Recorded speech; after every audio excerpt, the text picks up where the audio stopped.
And welcome everyone to another week, another episode of Focus TV. We're joined by Octavia Wyatt. We got Cardell Dudley Jr. here. I'm Wilson Tarpe Jr. We got a lot to get through. NBA Combine happened last week. Cardell was there. Can't wait to see who's made his list of folks that raised their stock a little bit. Some folks where they may not have made the best of their week and slipped a little. Gonna talk some mystics with y'all as always. We told y'all last week that we're gonna be heading into the start of regular season. Not off to a bad start. We'll get into that. And then obviously NBA playoffs has continued to progress. We have reached the conference finals. It's been a great playoffs thus far. Can't wait to see what Octavia and Cardell have to say as we enter the conference finals. That said, Cardell, the floor is yours. NBA Combine Stock Watch. Yes, sir, man. 2025 NBA Draft Combine once again served as a crucial proving ground for the top prospects looking to solidify or redefine, in a sense, their draft stock ahead of June's big night.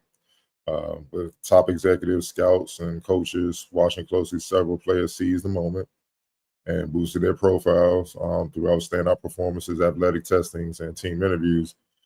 Obviously, at the same time, a few highly touted names, struggled to live up to expectations. Building questions about their readiness and long-term potential. One of the big situations in this year's combine is the impact of NIL. For those that don't know, NIL, name, image, and likeness. Rumors were going around throughout the week about legitimate seven-figure offers for players to return to college instead of heading for the pros. So obviously, if you are a fringe prospect, you don't know if you're going to get a guaranteed first-round pick or something, it's probably smart to go back to college and get the guaranteed money.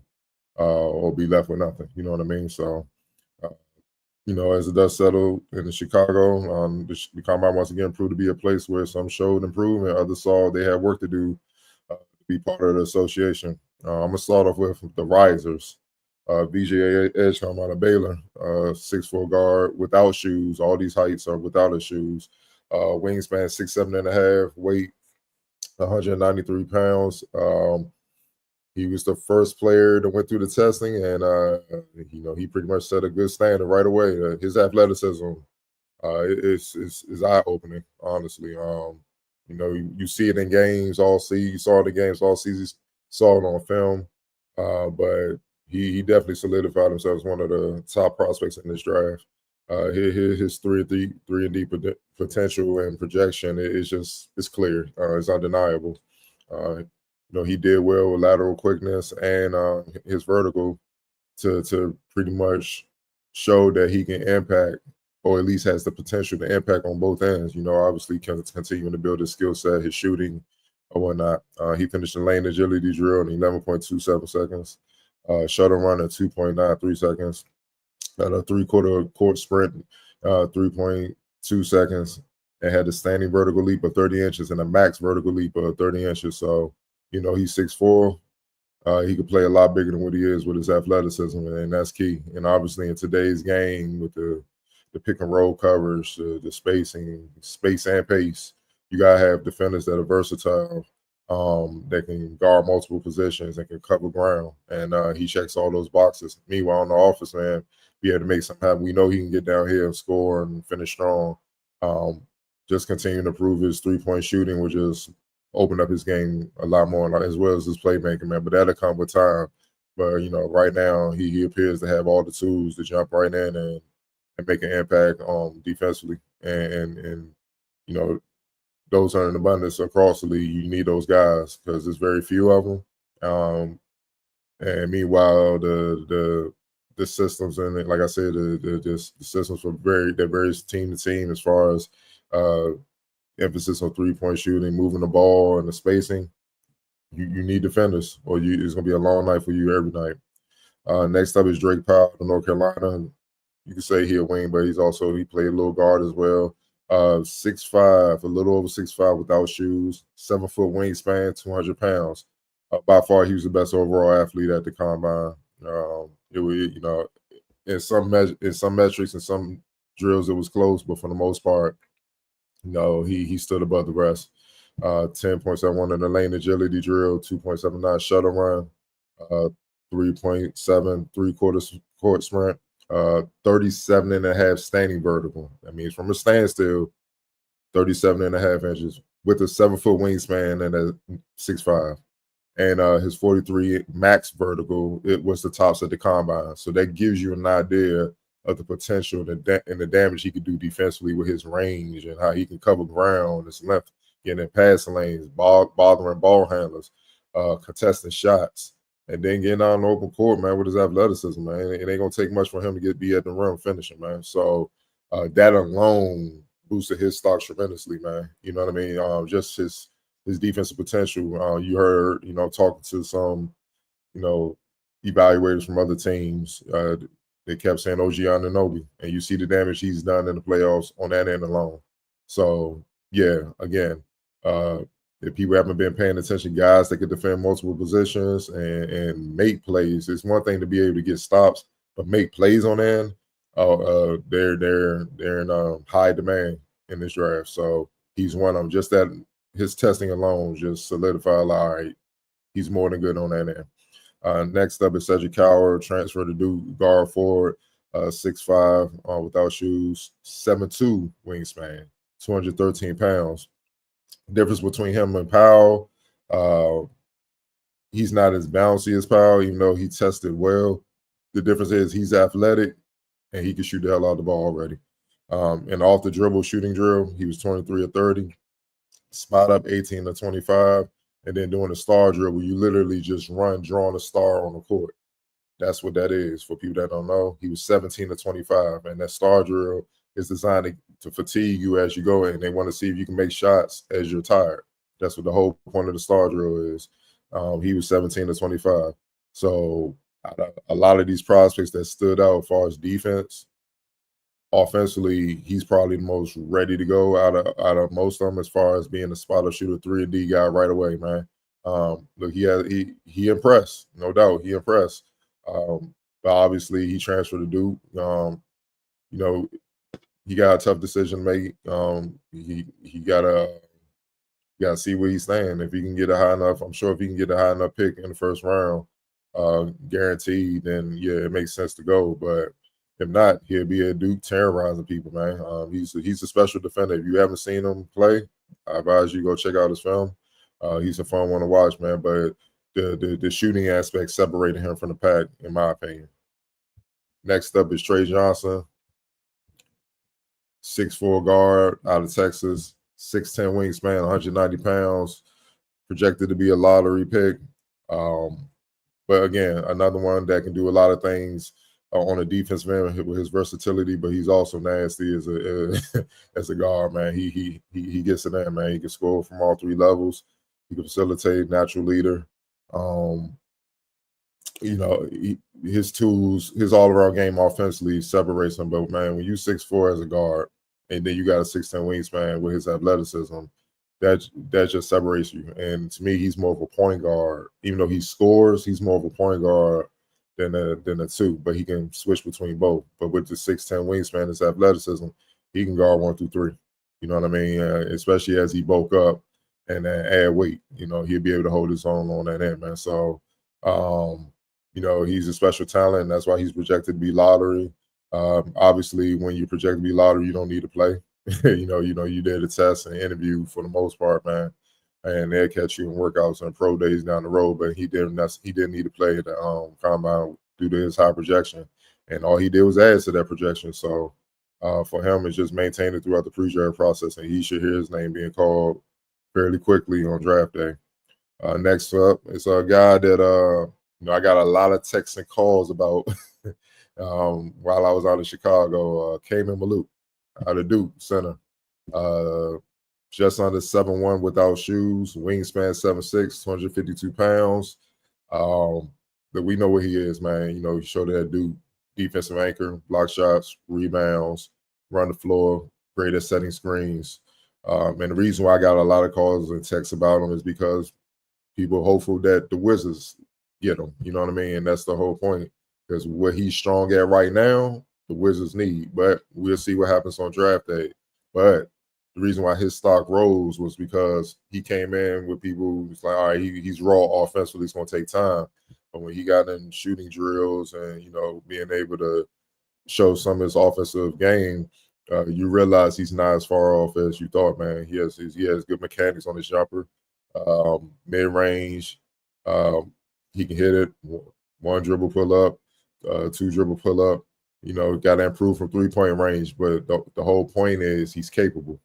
He has good mechanics and a good base already. Where before the combine, you kind of thought that it needs a lot of work. You got to establish a foundation to build on that. But he has a pretty good foundation already, man. So with that being said, let's say the Wizards do draft him. It's not hard. It's not far-fetched for him to be a good, pick and pop type of big sooner than later. And that can complement what he does, rolling to the basket, finishing, obviously on defense, where he's one of the top, if not the best, rim protector in the draft, as well as a great rebounder and screen setter. He's big, man. He's what talking to execs, what they're projecting him to be is Rudy Gobert, but more polished offensively down the line. So think about Rudy Gobert, but you can throw it to him in the post and watch him go to work. Or you can screen, he could pick a pop, pass it back out to him, and he can hit jumpers consistently. That's what people think his long-term potential is. I do as well after seeing him shoot. So that's why his stock rose, man. Problem is with your stock rising, Wizards fans, I don't know if he's going to be there at 6, man. A lot can happen, obviously trades and whatnot, but he definitely impressed, man. So we're going to have to see what happens, man. A lot can play out, through trades and all types of stuff, man. But, I don't expect him to be sitting for long during draft night. Next up is one of Wilson's guys, man, Liam McNeely out of UConn. Freshman guard and forward, just under 6'7" without shoes, 6'8" wingspan, 214 pounds. 2.7 shuttle run, 3.1 3/4 sprint, 30-inch standing vertical and 36 max vertical, and that's what won him over as far as his stock boosting. We know he's skilled as hell, playmaking, can shoot the ball. Drawing a lot of comparisons to Corey Kispert. As far as shooting, I think he's a lot further ahead as far as being more dynamic off the bounce and being a playmaker coming in, especially being as young as he is. Where Kispert was a 4-year player, and it took him time in the league to build those attributes. He already has that as a freshman. So I think he's further ahead, but I get what they're saying as far as the role where you can kind of project him, and I get it. But his athleticism is different, and that's the separation, man. And with him showing he's more athletic than what he was thought to be, it shows that, okay, he can guard more positions than what was originally thought. You know what I mean? So being 6'6" with a 6'8" wingspan and being bouncy, that means you can contest, being agile or not. Now that means he can guard both the 2 and 3 instead of maybe he need to just stick at the 2 because he's a little bit on the smaller side, or slower threes and whatnot, and even be able to switch out guards and get stops on those guys as well. It just boosts your value when you're more versatile. It just is what it is, man, and he proved that. Again, same thing as all the prospects. He just got maintained throughout the pre-draft process, and he ended up where he should be. Next up is a kid I've seen a lot of, obviously playing in the A-10 out of St. Joseph. Rasheed Fleming, 6'8", just a little 6'8" without shoes, 7'5" wingspan, which is ridiculous. That's a 6'8" forward, 7'5" wingspan. Think about LeBron, about 6'8", 6'9". He has a 7-foot wingspan. This kid has a longer wingspan than him, 232 pounds. Look, he already came in with a reputation as being an elite defender, being able to guard 1 through 4 and some 5s. He also has the tools to be dynamic off the bounce, being able to make plays, score inside or whatnot. And he has good mechanics. He can step out, shoot 3, even though he needs to continue to work on that to get it up into at least the mid-30s in the NBA as far as percentage-wise. But, yeah, he has all the physical tools to be an animal right away, especially on the defensive end. He definitely has OG Anunoby tools and comparisons. I've been hearing that since he was at St. Joseph playing. He brought a lot of scouts out to him throughout the season, and it was warranted. He has a chance to be special. Double-digit scorer, close to being a double-digit rebounder, but being a consistent player on all NBA defensive teams. He has the potential to be that if he continues to work, because he has all the tools, man. He definitely popped out like coming in.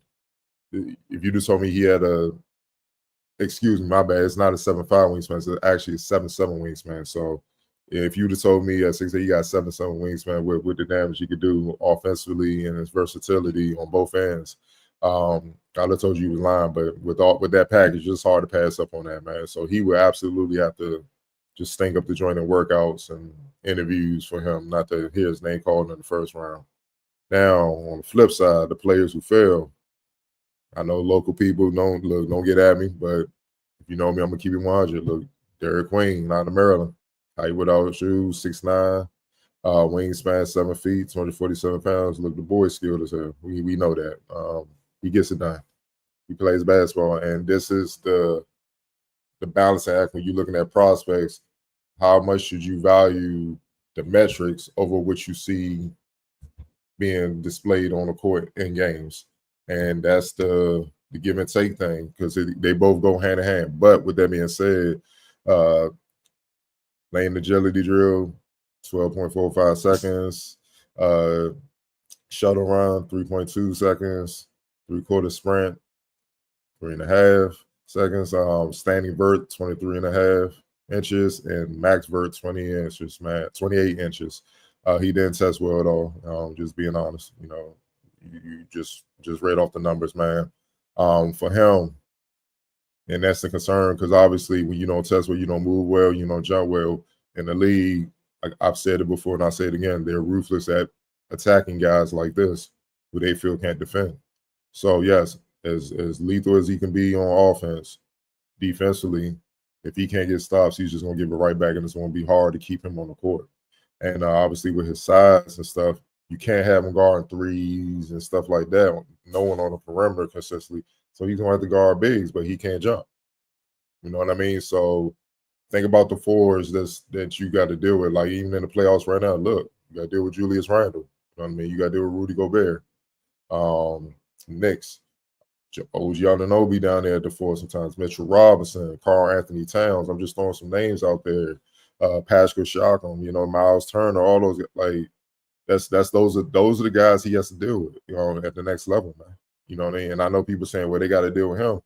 Not necessarily if you want to bench in foul trouble or you giving up so many points, we can't play you.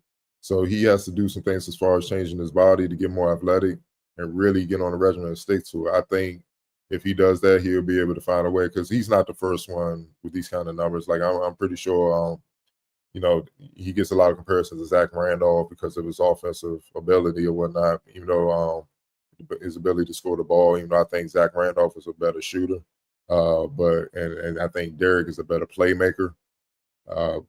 They're both dangerous in their own way offensively. And, Zach obviously athletically wasn't somebody that jumped out, but he was a dangerous player and he got it done. So obviously, Queen can get it, he can mature and become that and be one of those players, but it requires work and he has to put in work. And that's the case for all these prospects when you move up level, man. But if he's one of those players that's, I'm not saying he is, but if he's one of those players that's just arrogant and think, look, what I've been doing has got me here, I'm just going to continue to do what I've been doing, it's going to be a tough road, man. The league is unforgiving. And then if you're not ready to go, they're going to move on to somebody else. Now, with him possibly being drafted very high, lottery projections, they're going to be more patient with him than other prospects who ain't ready to go. I'm just saying if that's the case, if he's not ready right away, they're going to be more patient with him, but eventually patience runs out. So as a player, you should do everything in your power to be ready sooner than later. And that's the case with him, man. So, but if he can find a way to hold up defensively with what he could do offensively, yeah, you got a hell of a player coming. But that's a big question mark. That won't be answered until he's on the floor. Next up is Jace Richardson out of Michigan State. This one really shocked me, man. Watching him all season, I thought he about 6'3", 6'4", doing what he does. So like, all right, cool. Another combo guard that can score the ball, shoot the ball, defend. Man, at the dang combine, that that man measured at 6 feet, man. And that changed a whole lot. With a 6'6" wingspan, 178 pounds. Not many 6 foot guards are playing the two. And that's pretty much what his game is. He's a scoring guard. Yes, he can bring the ball up and pass and stuff, but he hasn't shown he could be a consistent point guard. Hell, even 6 feet in the NBA as a point guard is small. So that really shocked a lot of people. It changed a lot for him. Now, if he was a super athlete like his pops, maybe you can get away with it. But even with that, man, I mean, you can go throughout the history of the league. How many 6 foot guards have played the two and been successful? You know what I'm saying? So you got Iverson or whatnot, but it's not many, and we know that, man. So he has a lot to show and prove over the pre-draft process. I still think he's going to hear his name called in the first round, but I just think it's going to be a lot later than what he originally thought because of that. You know what I mean? So he has to show that he can still hold it regardless of his height, and that's going to take time, man. But again, look across the league today. There aren't too many 6 foot guards scoring the ball at a high clip and getting stops playing the two. It's just not. Last but not least is Colin Murray Boyles out of South Carolina forward, 6'6.5" without shoes, wingspan 7 feet, 239 pounds. Look, man, he's a bull. He's a beast. 239 pounds, 7 foot, 1 wingspan. Questions are about his shooting. Can he consistently space the floor? And will he be able to guard bigs and be a rim protector? He's only a 4. That's the problem. He's not like a 3 being on the perimeter. Like, he literally plays as the 4. And, his metrics weren't that high, man. Like, standing vert, 29.5, and then max vert, 34.5 inches, man. You got to think about it, playing the 4 at his height. Think about Charles Barkley, how explosive he was. So he was able to dominate and get rebounds and do certain things because he was so explosive. This kid's not as explosive as Sir Charles, man, even though they kind of similar in size as far as height and whatnot. And this with Barkley being a lot bigger than he was coming in, being around 300 pounds, man.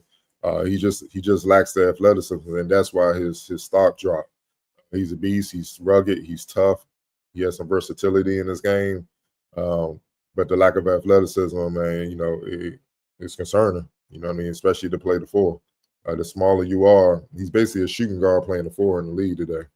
Now against small ball teams, they go small, like say OKC, he'll be fine.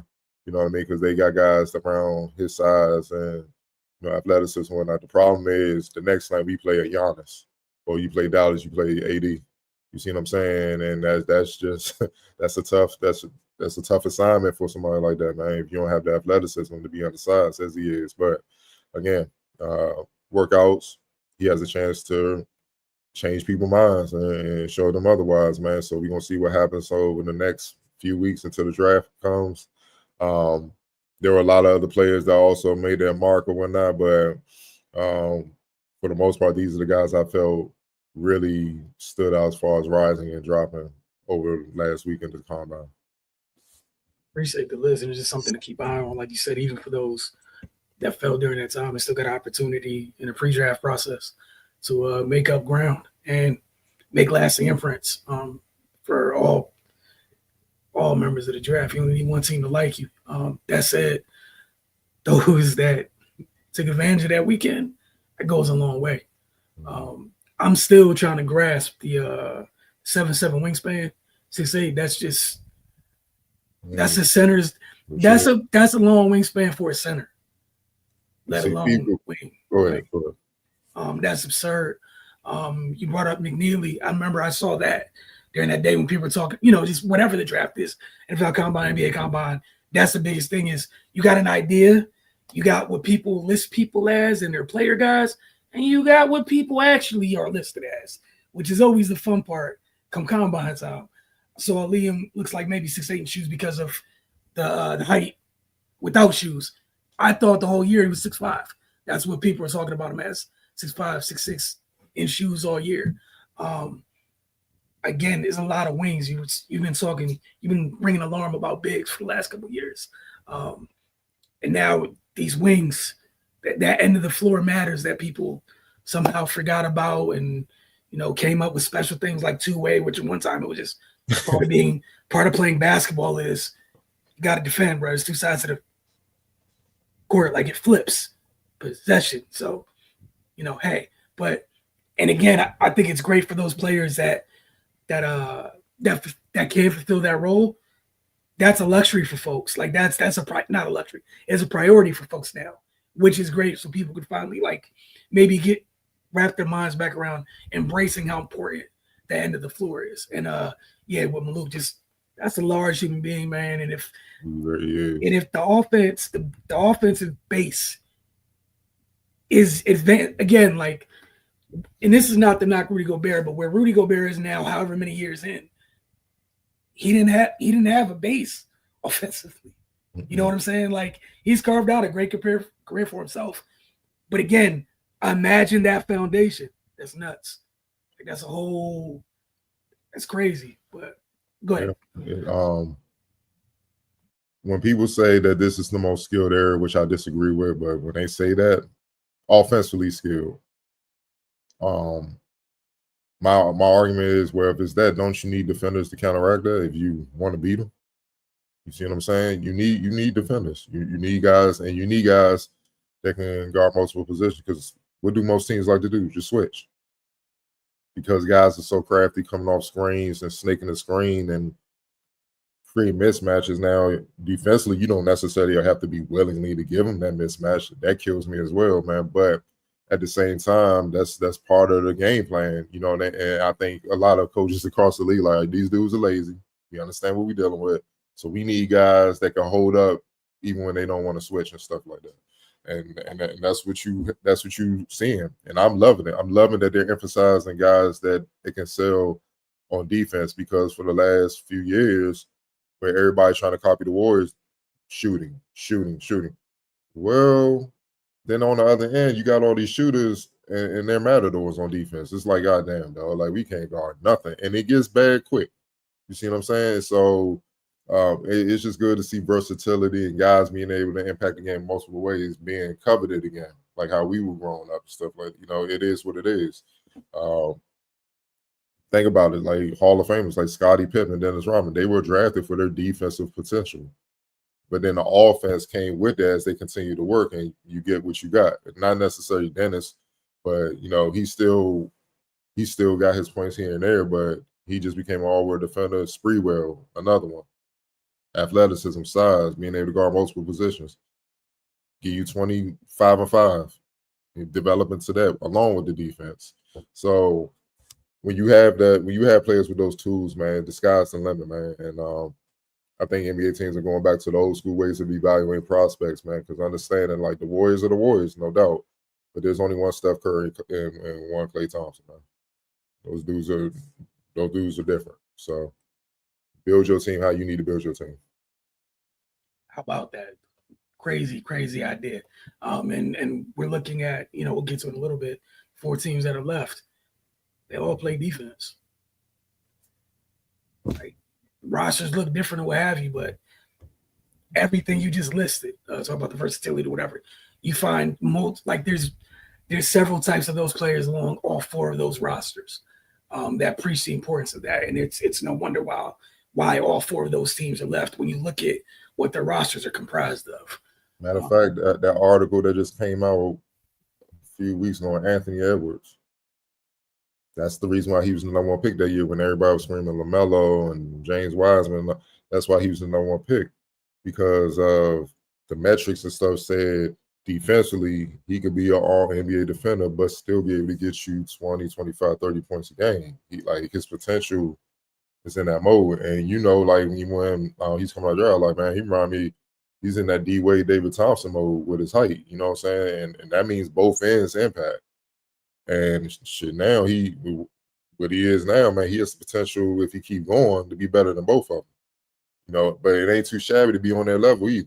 You see what I'm saying? So you gotta have that, man, and that's an advantage. I've heard people argue with me, man, athleticism, it's about skill and all that. I'm like, yeah, because you never had athleticism. I'd be damned. It saves your life, bro. I mean, I lived it. there's no way you defending guys twice your size if you don't have it, man. It's just you're just out there. You're just a body, man, and you got to be able to move and jump and be strong and agile and adapt, man. It's that's a part of defense, man. So a lot comes with that, man. But look, shout out to the NBA for having me come out there to the combine. It was definitely eye opening. Learned a ton over that week, man. But yeah, this draft loaded for sure, man. So we're gonna really see who.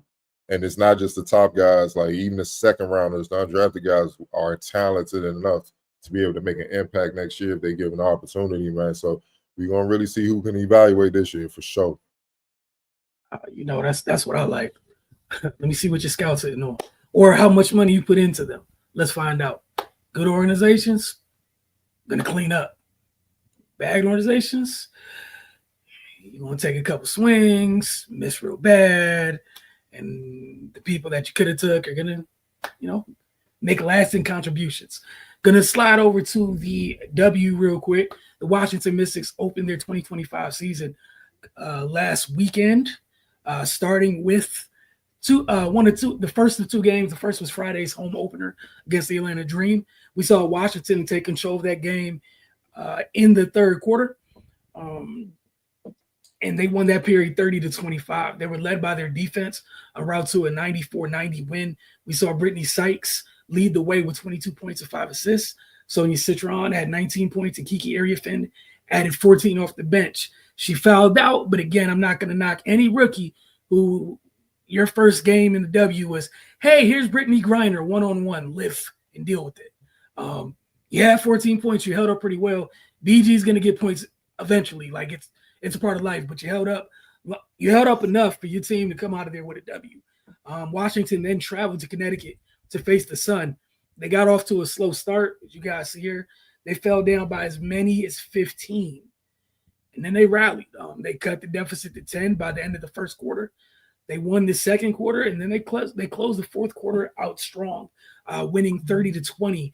They won that game by 5, 90-85. Brittany Sykes had a game high 27 in this one, but she fouled out late. And we saw, again, those two rookies that I mentioned a little earlier. So Sonia Citron step up. She had a tough bucket in the lane, a couple free throws later after a huge rebound by Kiki Ariafin. And again, Ariafin and Citron combined to score more than 30 points in the win. They've combined to score more than 30 points in each of the first two games this season for Washington. So kudos to them. We also saw Shakira Austin make her debut in this game against Connecticut, which is great. She's also not listed on the injury report going into Wednesday's game against the Valkyrie. So that's wonderful. We'll see how that goes as she continues to try to get acclimated this year. Washington also got quality minutes from Jade Melbourne in this game. For in-depth breakdowns of both games, please get over to our channel. Don't miss Mystics Outlook live for the rest of this week. It's going to be late, early morning, however you want to call it. 10 p.m. starts. 10 p.m. Eastern starts, which means we'll be talking to you guys after midnight on the East Coast, both times this week. Just some notes that have happened throughout the first two games. Kiki Ariafin recorded her first career double-double in this game that you guys see right here with 17 points and 14 rebounds. She totaled 31 points and 18 boards through her first two career games, becoming the first rookie in Mystics history to start a season with at least 30 points and 15 rebounds. Ariafin becomes the 10th rookie in WNBA history and the first since one Asia Wilson in 2018 to post 30 points and 18 rebounds across their first two games. It's also just the 10th time in franchise history that three players with 2 or fewer years of experience, that's Jade Melbourne, Kiki Ariafin, and Sonia Citron, each scored 15 plus points in the game. The last time that happened was 2015. I'm sorry. That was Steph Dolson, Taylor Hill, and Emma Mieseman. We've been covering Mystics forever because we were present we were covering them during this time. Sykes led the team with 13 free throw attempts and has attempted 25 over the first two games, marking the third time in her career she has attempted 20 plus free throws in a 2-game span. She joins the great Shamika Holtzclaw as the only players in Mystics history to attempt 12 plus free throws in consecutive games. Sykes is also the first player since Yolanda Griffith to attempt at least 25 free throws in the first two games of a WNBA season. and head coach Sidney Johnson became the first Mystics head coach since Julie Plank back in 2009 to win their first 2 games in their debut season. Up next, Washington takes on the Valkyrie Wednesday night, and a couple nights later, they take on the Aces. Again, not a bad start to the season. They're 2-0. Mentioned Shakira making her season debut, so get a chance to see her play a little bit longer than the 7 minutes. She was ejected from this game, picked out a double tech early in the game, and then picked up the technical foul while she was out of the game, commenting in the refs having rabbit ears, ejectocito. But again, credit to Washington for pulling out both of these games, both close games, and we'll see how things go as they continue on this road trip. I think it's a 4-game, 9-day road trip, so we'll be checking in with you guys several more times as they continue through this trip. On to the NBA playoffs now. Go ahead and pull that up. Hey, we are in the conference finals. So, Octavia, start with you. Just your thoughts now that we're here. You can talk about how we got to the conference finals. You can jump, or you can just jump straight in and share your thoughts on the matchup in each conference, as they, as I think starting tonight and tomorrow are the game ones. So, looking forward to them. Yeah, I mean, I think, we're here now. We're at the Eastern Conference and the Western Conference Finals, with the Western Conference Finals starting tonight. I'm excited for the fact that it's going to be new blood, regardless of, which one of these 4 teams pull it out. You got 4 dynamic teams that have young stars on their team that are itching to get, an NBA championship. So I think, number one, that's one of the most interesting parts of this for me. When you talk about OKC and Minnesota, who are playing tonight, it looks like it's about 8-3 right now, in the first quarter just started. I'm so excited for this series just because it's going to be a battle. I mean, Cardell mentioned it earlier when he was talking about the NBA Combine, where all of these teams that are in the finals plays defense, and they play hard-nosed defense. Both of them have pretty good benches. I think one team goes 10 deep, one goes 8 deep. And, they both have really good coaches. So I think this series is going to be very telling. I think they match up very well. To me, it's going to be about who wants it more. It's going to be down to I expect it to go 7, to be fair. We saw Minnesota go 7 last year, a couple of series. OKC has gone 7 games in this playoff series as well. So I think it's going to be a dogfight, and it's just going to be really, really good to see. The Knicks and the Pacers, I also think it's going to be really good. I love when it's, just like teams don't like each other really like that.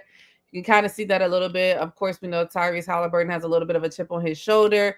Jalen Brunson's been playing out his mind all year, clutch player of the year, as we've seen. And as long as they can, even think about it, Mitch Robinson's starting to hit a little bit of his free throws, so that should be interesting as well.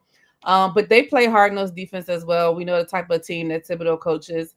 And then we also know that the coach they have in Indiana with, I can't say his name right now, but you guys know what I'm talking about. So it's going to be good, and I think a lot of people sleep on Miles Turner as well. I'm really interested to see him and Cat, on the box. Because sometimes Cat, he has self-proclaimed himself the greatest shooting big man. But he's going to have to get on the box and really bang. But I'm sure Mitchell Robinson will be down for that as well. OG has to step up consistently as well. Mikal has been killing on his mid-range games as well. So they all have the capabilities to pull it out. I see this one going, 7-2. So I think we're into a really good space as far as being fans of watching the game and watching these series. I think we got 2 really, really good series. I'm excited for them, and just excited. Cardell, your thoughts on where we are now that we have reached the conference finals on both sides of the bracket? I'm going to start on the west side of things, obviously, because they're playing tonight, Timberwolves and Thunder. 6-7 for me. I'm going to give the edge to the Wolves because they can go as deep as OKC. That's how OKC beats you. They go deep. But I feel like the Wolves are a little bit bigger across the board. I feel like the X factor in the series is going to be in the forward spots. Can OKC, Shet and those guys, Jalen Williams, and then the Jalen coming off the bench, those backup forwards. Can they match Julius? Can they match Naz? Can they match Jaden? Can you match Dante when he slides over there to 3 at times and all that? That's gonna be key. I think what changed for the Wolves and what's helped them get to the Western Conference Finals now was when Julius got hurt, other guys literally had to step up. That's when you saw T. Shannon come in, Jalen Clark, all those youngins come in, and they had to be in the rotation because guys were wounded. And they came in and then they balled. And then that's when I felt like Julius, seeing that, understood I don't have to be New York Julius. I could play how he's been playing within the flow, let Andrew Higgs play off of him. And when I got the mismatch, or when I feel like I'm in rhythm, do my thing like he did last series against Draymond. Because and kudos to Draymond for a minute. There's not too many times where he got busted up like that. And Julius took it to him. So that shows you the difference, man. But I think that's the key, because I don't think Shaq can guard Julius. He's too strong. So if you take Shaq out the game, who else you got? You know what I mean? So, but then when, let's say you neutralize him, you got Naz coming in. You know what I mean? That's the edge, and Rudy has to continue to do what he's been doing as well. Otherwise, Hartenstein can be annoying and disrupt the game. You see what I'm saying? So, but the wings and stuff, they're going to rumble. They're going to go back and forth. Like, that's just – but I feel like the wings on OKC kind of got an advantage over Conley, because of his size and age. They can kind of attack him. But Conley's the guy that settles everything down when it's getting hectic out there. So that's going to be key, man. That's going to be very key. Like, it's this series, the Wolves and Thunder series is the ultimate chess match series, because there's so many different matchups and lineups you could throw out there at any given time to try to counteract what the other team is doing, man. And guys got to produce. Guys got to figure it out. And then we can't knock two other important aspects of it: the coaching. Doggenau is a hell of a coach. So is Finch. But OKC has home court advantage as well. You know what I mean? So, it's going to be a battle. It's going to be a fun battle now on the east side of things, man. The Pacers and Knicks. Look, man. Hey, man, just deja vu, man. Just bringing back some good memories from growing up, man. You know what I'm saying? I need everybody back. Not just the Knicks OGs, man. I need the Pacers OGs. I know Reggie going to pull. I need Dale Davis. I need Rick Smits. I need all of that, man. I need B. Scott pulling up. I need all of that, man. I want all of that. Man, Larry Brown out there, like all of it. Like, they need to be front row too. Like, let's if you're gonna do it, let's do it. That's what makes it fun, man. It's kind of like how the Celtics and Lakers met in the finals with Kobe and KG and all that. And then you saw the legendary Lakers and Celtics on one side. Like, let's do it, because that was a long time rivalry growing up. Long time. But this is a tough series, man. This is a tough one to call, man. To me, they so evenly matched, man. Jalen and Tyrese. You can go all the way to, Forrest Carlton Towns, Patrick Siakam, Miles Turner, Mitchell Robinson. It is, you got your junkyard dogs on each side, the Josh Harts and OGs and Mikal Bridges, and then, on the Pacers, Benedict. Man, it's dog. This is. I anticipate going 7. God knock on wood, no injuries. With Obi and Nembhard and them boys, Nesmith, please no injuries, man. I want to see them for sure going at it, man.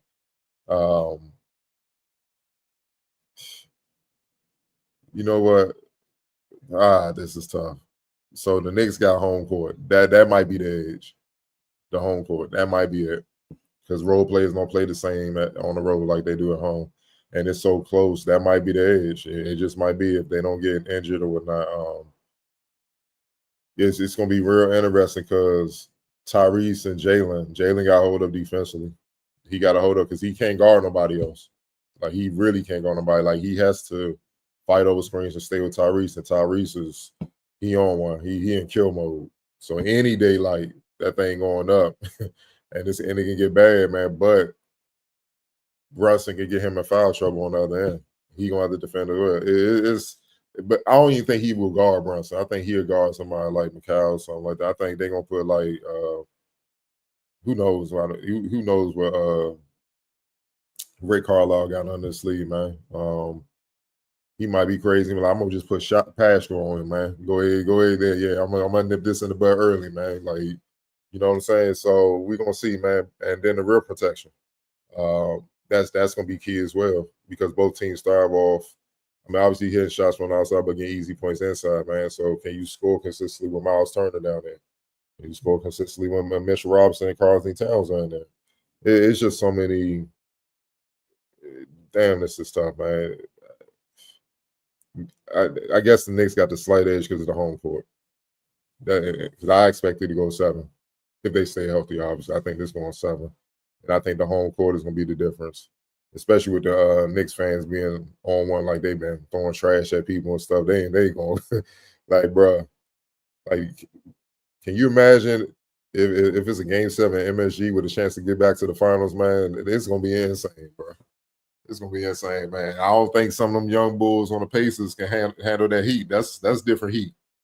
That's different heat, man. So I know the guys on the Knicks, because they're older, they're better. I know they can handle Indiana's heat. You know, fan base and all that MSG heat, do or die game. If the later it goes in the series, I'm not sure if them young bulls ready for that on the Pacers, man. So, what we gonna see? Yeah, that's a great point. Just looking at the Pacers series for everything you guys named, I know you. I agree with you in the Wolves Thunder series about the 4. That spot being so tough. We saw OKC was able to use their depth and essentially jump Joker. Absolutely. You know what I'm saying, and wear him down. It's a little difference, man. I don't think people realize how tough it is to deal with Julius freaking Randle. That is a whole different box of problems to deal with. Him and Naz Reid, as you said, have the potential to mess this series up for OKC. OKC is, they're proud of their versatility and everything, and that's great. But if you have versatility with size, it's a little different. But Julius is a lot to deal with. Naz is a lot to deal with. I'm interested to see if. Because again, against Denver, the only other big who moved around a little bit is Aaron Gordon, and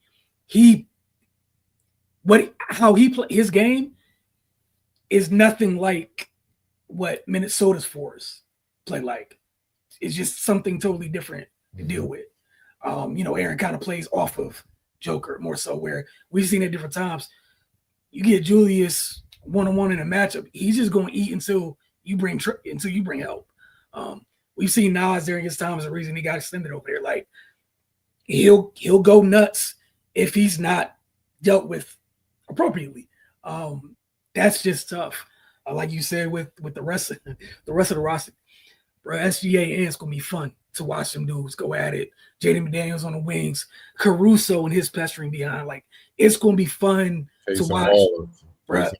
Casey Wallace, SGA's cousin on the Wolves. Alexander Walker. Yeah. Like, they're gonna go at each other's necks.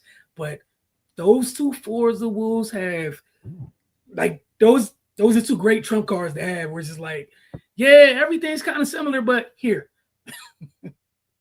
deal with those 2 things. And then, like you said, you still got Gobert. With the Knicks and Pacers, the last place the Pacers want to be is in Madison Square Garden in Game 7. You don't need to be there. Handle your business. You don't need to be there. There's a whole lot of pain over there with them people. Don't give them a Game 7 at all. The other thing between those 2 teams, we've seen both of these teams to get to this point. Neither the Knicks or the Pacers know how to blink when they go down double digits. So I'm definitely looking forward to that, because both of those teams, you have to kill them. Because otherwise, they're going to just keep walking. They're going to keep walking forward. How many times did the Cavs like, all right, looks like we got him. We got him by double digits now. Pacers kind of took a deep breath. Was like, okay, no. And I know the Cavs had some injuries, whatever, what have you. I think the closeout game, the Pacers went down double digits and then flipped the script and got them out of there. We saw that even before the Tatum injury, the Celtics were having issues with the Knicks where they went up 20 several times. And the Knicks kind of just like, okay. And here we are. But yeah, I'm looking forward to it. It's been a great playoffs thus far. Like you said, no injuries, just let these rest of the way, just let these guys battle it out. And whoever comes out on top, man, deserving. And then we'll see who's going to be in the finals, right? But to take it or leave it a rapid fire, Cardell, where you want to start it? Yeah, we got a couple questions for rapid fire. We're going to get out of here, check out these playoff games. On the association side of things, on the most recent episode of Mind the Game, LeBron James and Steve Nash. James co-host Steve Nash mentioned how critical players from his generation can be of the modern game, saying that he believes it is beautiful. LeBron James agreed, saying that the heavy criticism has soured him on some of the great players that he grew up watching. Quote, I loved it growing up. They just, the older generation makes you not want to love the game you grew up watching. Like I grew up loving a Knicks versus Bulls playoff series or a Pacers versus Knicks playoff series. I love that. Obviously, I'm from a small town outside of Cleveland, but watching the Cavs get the opportunity to play against MJ, didn't see it live, obviously, but everybody was excited about it. Seeing Charles Barkley play in Phoenix and help them get to the finals was so effing dope. And now that generation talks so much ish about the game today, it makes you go back and watch those games back then, and that makes you not even want to appreciate it no more the way I did as a kid. James called out the criticism from players of Barkley's era that current players are too friendly on the court, stating that there are plenty of clips from the 90s which rival players were clearly friendly with one another mid-game.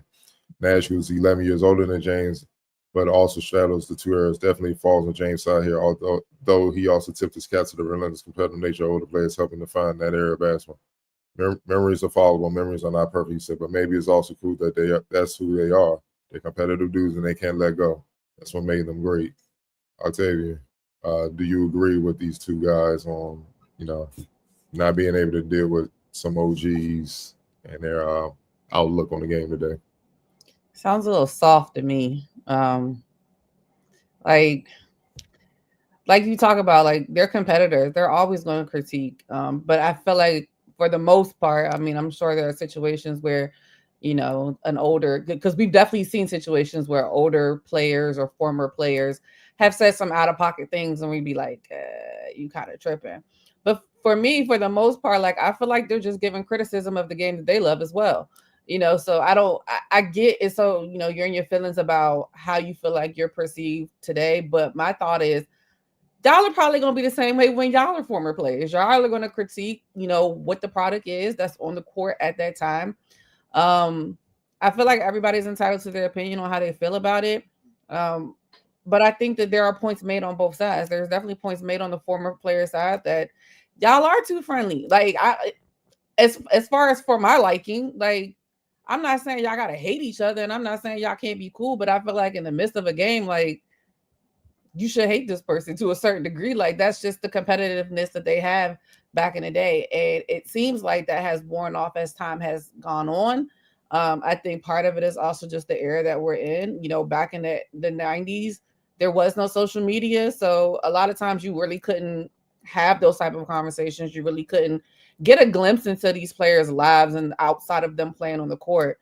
Nowadays, you guys put your whole lives out there, so people are going to have opinions in regards to that. Yes, nobody's opinion should really change how you feel like you are as a person or as a player, but people are going to have opinions. It's just a part of life. Like you just have to unfortunately deal with it. People make opinions about me all the time. Could care less, but I understand people have, how they feel about it and how they react to those certain situations. To me, it just sounded a little soft. It sounded like, I don't like how they talk about us, but I feel like y'all do the same thing to them because y'all don't really pay a lot of homage to those players that did pave the way for y'all to have the contracts that you guys have, for you guys to have the schedules that you guys had. They're constantly changing things around for you guys, but those players in the 80s and the 90s didn't have half of that, and they play with more, my opinion, passion and grit. And that's not all players that are now, but if you want to look at it on a whole scale, then yeah. So I mean, I understand, I feel like they're going to always feel like this, that's fine, but it just seems a little soft to me. Wilson. It's just more the same. There's always something wrong with the people before did something, and what's going on now is the greatest thing since sliced bread. Every day it's the greatest ever something. And just relax, just be more self-aware, man. There have been players in these times of going out their way to just ish on everything that came before them for no reason. My whole thing is just like, you put the work in, your work is your work. Your work's gonna stand up through the test of time. If the work is indeed what it is, it's gonna be that. Opinions, criticism don't matter. Like, nobody can change the work, right? What the work is the work. I'm just over it, and I just think at times it's just irresponsible how some of the dudes today are just with it. You have an opportunity to be like, hey, try to get folks to go back and look so they can appreciate it. And instead it's always knocking down that. Like, you do know that's going to happen at some point to you. And how are you going to handle it? Like, the very thing you're doing, like, what are you going to say in like 25 years? We're like, oh man, that was a podcast era. What y'all going to say? You call them folks plumbers. Everyone now is a podcaster. You're going to say they're wrong? Then be mad about like, hey, well, this amount of dudes were this, and this. Yeah, and that's great. But again, these are also factual things that have happened during this time. Why is there such a stark difference between regular season and playoff basketball? It wasn't always like that, but that's something that's an actual, like, legit thing. We watched the All-Star game die during these times. Like, I get what you're saying, and there's always going to be some folks that are a little out of pocket, as Octavia said. That's it. There's other things that have actually happened which lends credence to some of those things. So if some of those things are in fact true, I mean, dude, you just got to be self-aware about it. But I know Steve Nash was trying to like straddle the line, like you said, just because he went to war with some of them dudes. He knows. And Brian, you played against some of them dudes, even if some were at the end or what have you. You know too. Like, don't do this. Also, if everything was where you guys think it is, why do we have so many real whatever teams in the Olympics? Why do we always got to go get the dudes who've done it 8 to 12 times if everything is exactly what you guys said? Just stop. Just stop. Just stop. Let your work hold up for itself and let it be what it is, man. But just please stop. Just stop the podcast. Stop with and just stop disrespecting everything that came before y'all. Like, just please stop that. I guess my biggest issue with this type of thing is that these guys, specifically LeBron and the Clutch camp, I don't care. They're the ones that be spreading this narrative crap about disrespecting the old timers and all that, man. And I know LeBron knows better. He's the same age as me. He knows better. But this era isn't the most criticized and isn't the first era to get criticized by previous players. This been going on forever, man. Shaq talks about it all the time. He's in a whole restaurant with Will Chamberlain. Will Chamberlain ain't even acknowledge him. Then Will Chamberlain passed away, never could get to talk to him. And those two dudes are literally the only two dudes of their cloth in the history of the game. And they never really got never really got the chance to have a conversation. Remember when the ABA started with Dr. J and David Thompson, all these all-time great, Bob Pettit, not Bob Pettit, Dan Ensel, all those guys, all these all-time great players that was playing in there at the time. Rick Barry came through and all that. The NBA predecessors was like, man, it's a gimmick, it's trash. There's no talent there, it's not real basketball. I can give you so many examples of OGs getting on whichever era was playing at the time. I can give you that example. It's par for the course. Now, one thing I like is what Shaq says, before you respond and get in your feelings, take a moment to see if the criticism is warranted, if there's some truth in it. Because really, if it's no truth in it, why even get bent out of shape about it? You see what I'm saying? Now, to be fair, do some of these old cats, OGs and stuff be tripping sometimes? Absolutely. Absolutely. You know, like what Walt Frazier just said about Michael Jordan, he's not the most versatile, not the most dominant. So why is he the greatest player? And I'm like, the man literally had no weaknesses. It don't get no more versatile than that. But that's Walt Frazier. He be talking a lot. Respect to him, a Hall of Fame, one of the best to do it. But he be tripping sometimes. So you just take it as that. But if you take the time to just sit on it, what they saying, if it's true to it, how is that hating? The truth is, like Octavia said, a lot of cats these days are soft. They want everything to cater to make them feel good and all that. And that's not the case. You fuck up, you miss shots, you get blown by on defense, you soft, you don't get on the floor. When you look what Aaron Gordon did. Look what Aaron Gordon did. You think any OG is gonna hate on him or throw any negative his way? They're applauding. He jumped out there on a partially torn hamstring. Respect forever. On top of the championship he won at Denver, that alone, even if they never won a shit, that alone, him and his family should never have to pay for another thing in Denver. Because he really put it on the line. That could be career threatening right there. But then you look on the east side of things in Cleveland, you got a bunch of guys that didn't do that. What's being said about them right now? They're soft and their heart pumps Kool-Aid. And that's something they're going to have to change. You ain't going to say that about Aaron Gordon, though. He good wherever he go. He respected. He going to get cheers and applause. Ant-Man, what did Gary Payton do to him? Sign the jersey, keep being great, love it. Why do you think all the OGs gravitate towards Ant-Man like he's the guy, he's the one? Because he carries that competitive nature that Octavia was talking about earlier. Dog, no one said nobody was friends. Come on, man. Isaiah and Magic used to kiss before games. Charles and Jordan was best friends and stuff. Wilt and Bill Russell, the foundation, they were friends. Come on, man. Like, Bill Russell used to take a pregame nap and eat a pregame meal over Wilt Chamberlain's house. And then go to war. About the fight and all that stuff like that. Like, it was real. And more times than not, Russell was beating him. And they always had an inside joke, like Wilt Chamberlain's mom was like, man, maybe we shouldn't feed Bill Russell so good anymore, man, because you're kicking your butt, son. But like, something got to give. We got to stop this. Like, I love the man, but goddamn, something got to change. I'm tired of seeing them beat y'all.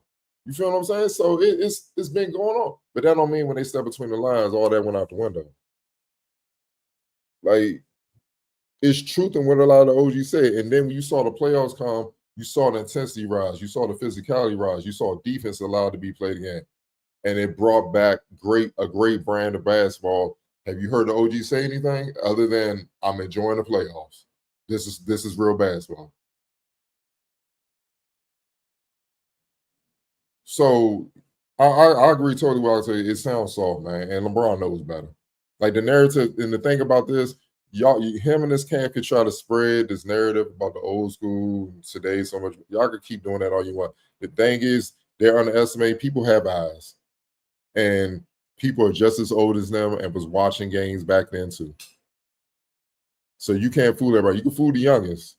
But slowly but surely, the youngest are starting to come around because they're starting to see different things. Like, damn, yeah, maybe we was wrong on you. And my last point with this is a certain head coach said when he was with the media, Bob Cousy played against Plumbers and Kareem Abdul-Jabbar, a one-note wonder.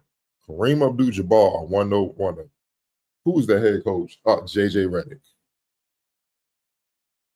The guy you got the job and played for. So, excuse me if I'm not trying to hear none of this complaining about you soured on them, bro. They deserve to sour on you. They minding their damn business. J.J. Redick, don't disrespect. He attacked Dolph Shades, bro. I mean, come on, man. He's passed away.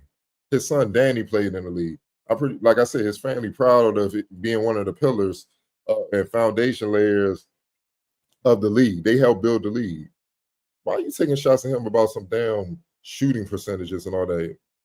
When Dolph could do more than you could. And that's why Jerry West went at his head like he did before he passed away. So if you want respect, give it. They shouldn't have to kiss your ass. They older, man. They've been there, done that. Like, think about when we grown up. Respect your elders and all that stuff. Like, now they blatantly just constantly trying to disrespect you. All that go out the window. You just another person disrespect. I'm gonna get at your old ass. I get it. But for the most part, you as a youngin should show homage and get in them because they paved the way for you to be able to do the things you're doing. It's as simple as that. So they got to stop all this crime, man. Enough is enough. You're not fooling anybody. I know you thought you were powerful enough to change things, but reality and truth is reality and truth, and you can't change that. We got ours. We got the footage. It's still, we got articles, and even back then, I know Octavia, you were saying like we wasn't in their lives. We were. They were just written in newspapers and books. You see what I'm saying? Like I got a whole right here, a whole bestseller. Reach for it right now. New York Times bestseller. Oh, it talked about a whole lot going on behind the scenes, specifically about Michael Jordan. You feel what I'm saying? So I don't want to hear that. Now these guys got PR people galore. You like think about it.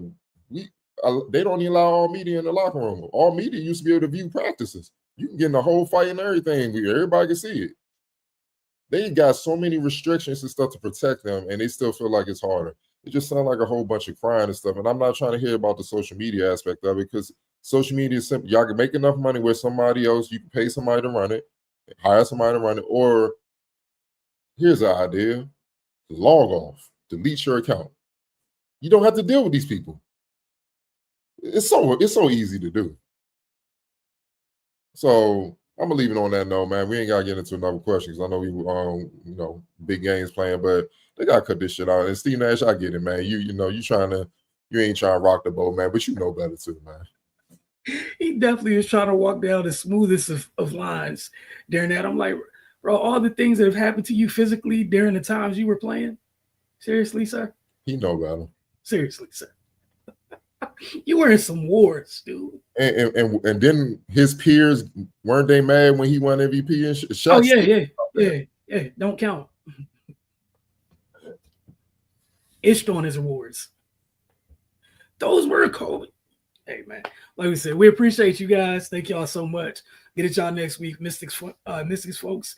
We'll see y'all a couple more times this week. Again, they'll be gone for a little bit before they return, and when they return, I think they play the Fever in Baltimore, I think on the 28th. So, again, look forward to checking with you guys next Tuesday. Y'all have a good one. We'll see y'all soon.